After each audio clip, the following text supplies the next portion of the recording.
സൈഫുനീസ ഭർത്താവ് ഭാര്യയും കൊണ്ടുപോകും. ചേട്ടനെ പേടിപ്പിച്ച് കളഞ്ഞല്ലോ ചേച്ചി.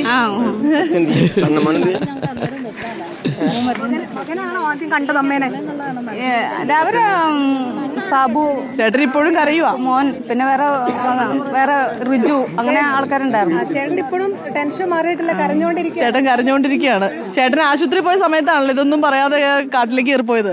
അതെ, പശുവിനെ പോയത്. ഇങ്ങനെ പെട്ടെന്ന് പശുവിനെ തപ്പി പോടാൻ തോന്നാൻ കാരണം അങ്ങനെ പോകാറുള്ളതാണ്. ഇല്ല, കറവയുള്ള പശുവാ, നല്ല കറവയുള്ള പശു. അപ്പൊ അവള് കറക്കാതിരുന്നാ ശരിയാവൂലല്ലോ. ഒരു ദിവസമായിട്ടും കാണാത്തോണ്ട് അങ്ങ് പോയി അന്വേഷിച്ചു പോയി. പക്ഷെ നിങ്ങൾ അവിടെ പെട്ട് പശു വേഗം തിരിച്ചു വന്നല്ലേ? ചേട്ടൻ വഴിയൊക്കെ പറഞ്ഞു തന്നായിരുന്നല്ലോ, എന്നിട്ട് തെറ്റിപ്പോയോ? അത് നമുക്ക് മൊബൈലിൽ എടുക്കാൻ പറ്റാതെ വന്നു. റേഞ്ച് ഇല്ലാതെ വന്നു, എടുക്കാൻ പറ്റാതെ. മകനാണ് ഒരു സെക്കൻഡ്, നിങ്ങൾ ഒന്ന് വഴി ഒന്ന് എല്ലാവരും ഉണ്ടായിരുന്നു, നമ്മളെല്ലാരും ഉണ്ടായിരുന്നു. കാശിൽ മാത്രമേ അവർക്ക് ഇത്തിരി കുറവുള്ളൂ. അവർ സ്നേഹം കൊണ്ട് സമ്പന്നരാ. നമ്മൾ ഒരിക്കൽ കൂടി പറയും അല്ലേ? റെസ്ക്യൂ ടീമും ഫയർഫോഴ്സ് ഫോറസ്റ്റുകാരും അവിടെ ഉണ്ടായിരുന്നു. അപ്പൊ അവര് പറഞ്ഞു ആ ഒരു ലൊക്കേഷനും കൂടെ നോക്കാനുണ്ട്, അവിടെ കൂടെ നോക്കിയാൽ അവർ ഓൾറെഡി പറഞ്ഞായിരുന്നു. നമ്മളവിടെ ഏകദേശം അവര് ആ ധാരണയിലാണ് പോയത്. അവരവിടെ നിന്ന് പാനിക്കായിട്ട് അവർക്ക് ലൊക്കേഷൻ മാറിപ്പോയി ഡിസ്ട്രാക്ട് ആയി പോയതാണ്. അവരൊരു പാറയുടെ അവിടെ ഹൈഡ് ചെയ്തിരിക്കുവായിരുന്നു. എങ്ങനെ വിളിച്ചു? നിങ്ങൾ കൂവി വിളിച്ചപ്പോഴാണോ മറുപടി കിട്ടിയേ? കൂവി വിളിച്ചായിരുന്നു, പക്ഷെ കൂവി വിളിച്ചും റെസ്പോൺസ് ഒന്നും തന്നില്ല. ഇപ്പൊ രാവിലെ കഴിഞ്ഞപ്പോ അവര് തന്നെ അവര് തന്നെ ഇറങ്ങി വരുമായിരുന്നു. അതാണ് ഇവരെല്ലാവരും വീട്ടിലേക്ക് പോകണം. എനിക്കൊന്ന് ഡോക്ടർമാരടക്കം അവിടെ ഉണ്ട് അല്ലേ?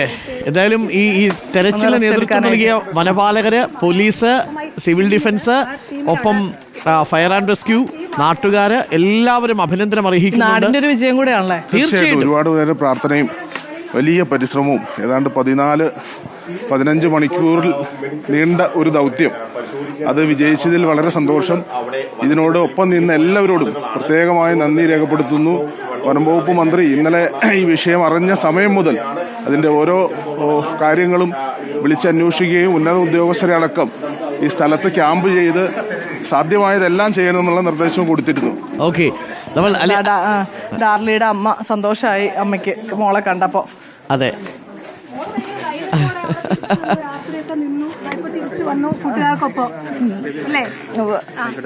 തൃപ്തിയായില്ലേ? സന്തോഷായില്ലേ? സന്തോഷായി. നേരത്തെ എല്ലാവരും തെരച്ചിലൊക്കെ നടത്തിയപ്പോ തന്നെ ഒരു ആശ്വാസമായിരുന്നു അല്ലേ കണ്ടെത്തുന്നൊക്കെയുള്ളത്? ഫോണിൽ കണ്ടില്ലായിരുന്നു അവര് നടന്നു വരുന്നതൊക്കെ? ഫോണിൽ കണ്ടില്ലേ? കണ്ടു. എന്താ തോന്നിയപ്പോ? വിഷമിച്ച് നിക്കല്ലേ, വന്ന് കിട്ടിയ ആദ്യം ഓർത്ത്. നേരിൽ കണ്ടപ്പോ എന്താ പറഞ്ഞത്? കെട്ടിപ്പിടിച്ച് കരയുന്ന കണ്ടു.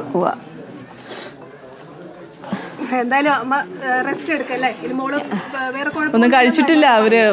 ഇന്നലെ മുതൽ മോളെ കാണാതെ മുതൽ ഭക്ഷണം കഴിച്ചിട്ടില്ല. ക്ഷീണമുണ്ട് മോൾക്ക് പോലെ തന്നെ ക്ഷീണം. അമ്മയും മോളും കൂടി ഇരുന്ന് ഭക്ഷണം കഴിക്കട്ടെ സൈഫു. വലിയ സന്തോഷകരമായ കാഴ്ചയാണ്. കഴിക്കണേ എങ്ങനെ, ഉറങ്ങണേ എങ്ങനെയാ, അതെ, അങ്ങനെ ഇരുന്ന് എന്നെ നേരം വെളുപ്പിച്ചു.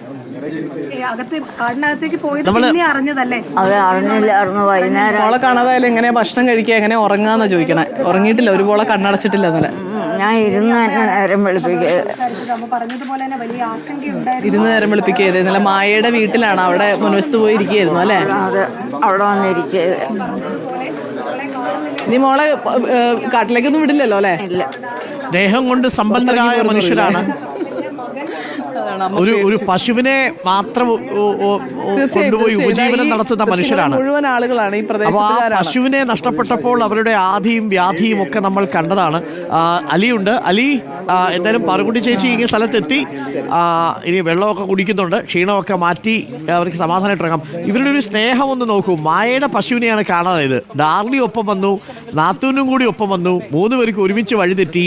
എന്നിട്ടും രാത്രിയിൽ ഭയമില്ലാതെ ഈ 3 പെണ്ണുങ്ങളും 3 സ്ത്രീകളും പാറപ്പുറത്ത് രാത്രി മുഴുവൻ കഴിച്ചുകൂട്ടി. താഴെ ആനയുണ്ടാവുന്നു. ഒരു വലിയ കഥയാണല്ലേ അലി അക്ബർ ഷാ? തീർച്ചയായും അരുൺകുമാർ ഈ പറഞ്ഞതുപോലെ വലിയൊരു അതിജീവനത്തിൻ്റെ കഥ തന്നെയാണ്. അരുൺ പറഞ്ഞതുപോലെ ഒരു സൗഹൃദത്തിൻ്റെ കഥ കൂടിയാണ്. 2 പേർ കുടുംബത്തിൽപ്പെട്ടവരാണ്, ഒരാൾ സുഹൃത്താണ്. സുഹൃത്തിൻ്റെ പശുവിനെ തിരയാൻ വേണ്ടിയാണ് ഈ 3 സംഘം ഈ കാട്ടിലേക്ക് കയറുന്നത്. ഞാൻ നേരത്തെ പറഞ്ഞത് ഇതുവഴിയാണ് പാറുക്കുട്ടി ചേച്ചി, മായ ചേച്ചിയൊക്കെ പോയതെന്നാണ്. പക്ഷേ ഇതുവഴിയല്ല പോയതല്ലേ? അല്ല, അപ്പുറം വഴിക്കാ പോയത്. അപ്പോൾ അതാണ് എളുപ്പ വഴി. അങ്ങോട്ടാ പശു മാറിയെന്ന് വേറൊരാൾ പറഞ്ഞു വഴിയിൽ വെച്ച്. അപ്പം അത് കാരണമാണ് അങ്ങോട്ട് മാറാൻ കാരണം. ഇത് കാട്ടാന സ്ഥിരമുള്ള വഴിയാണല്ലേ? ഇതെന്ന് പറഞ്ഞാൽ ഇവിടെ എല്ലായിടത്തും എല്ലായിടത്തും ഉണ്ട് കാട്ടാന. ഇവിടെയൊക്കെ വരും, ഒരു 6 മണിയാകുമ്പോഴേക്കും ഇവിടെ വരും. എൻ്റെ വീട് ഈ നേരെ കാണുന്ന വീടാ. നിങ്ങൾക്ക് കാട്ടാന ഇറങ്ങുന്നതൊക്കെ ജീവിതത്തിന്റെ ഒരു ഭാഗമായി മാറിയത്? ഭാഗമായിട്ട് മാറിയേക്കുക. കാരണം മിക്ക ദിവസങ്ങളിലും എനിക്ക് 2 പെൺപിള്ളേരാ. അപ്പോൾ മിക്ക ദിവസങ്ങളിലും മരുമോനെ അവിടെ കാണൂല. ഇളയ മരുമോനെ എൻ്റെ കൂടെ ചേട്ടൻ മരിച്ചുപോയി. അപ്പോൾ ഒരു 4 വർഷമായിട്ട് അവരെൻ്റെ കൂടെ ഉണ്ട്. അവളും ഒക്കെ പിള്ളേരും ഭർത്താവും. അപ്പോൾ മിക്ക ദിവസങ്ങളിലും അവന് കോതമംഗലത്ത് ചുമട്ടുവഴി പണിയായ കാരണം വൈകുന്നേരം പോകും. അപ്പോൾ രാത്രി ഞാനും പിള്ളേരും തന്നെയുണ്ട്. അപ്പോൾ ഞാനാ മിക്ക ദിവസങ്ങളിലും ആന ഓടിക്കുന്നത്. അങ്ങനെ ആനയെ ഓടിച്ചൊക്കെ പരിചയമുള്ള ആളായതുകൊണ്ടും കൂട്ടത്തിൽ 3 പേരിൽ മൂത്ത ആളായതുകൊണ്ടും പാറു ചേച്ചിയാണ് കാര്യങ്ങളൊക്കെ അങ്ങ് ലീഡ് ചെയ്തത്. അതെ അതെ. ആനയെ കണ്ടപ്പോൾ മിണ്ടാതിരിക്കാൻ പറഞ്ഞതും ഒക്കെ അലി